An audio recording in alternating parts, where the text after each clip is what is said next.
السلام علیکم ورحمۃ اللہ وبرکاتہ۔ ان الحمد للہ نحمده ونستعینه ونستغفره ونعوذ باللہ من شرور انفسنا ومن سیئات اعمالنا۔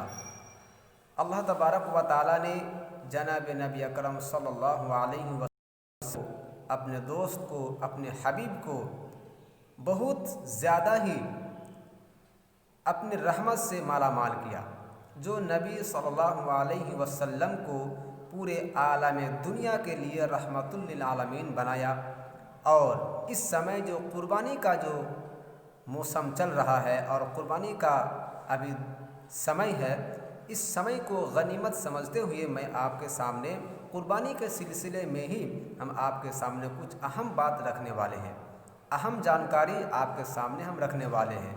اگر آپ ان سب باتوں کو جانتے ہیں تو اچھی بات ہے، آپ کی جانکاری میں کچھ تازگی پیدا ہوگی، اور اگر نہیں جانتے ہیں تو انشاءاللہ میں امید کرتا ہوں کہ آپ کو کچھ جانکاری مل جائے گی، اور آپ بھی اپنا رائے کمنٹ سیشن میں آپ دے سکتے ہیں، کمنٹ باکس میں آپ لکھ کر اپنی رائے بھی دے سکتے ہیں، بتا سکتے ہیں۔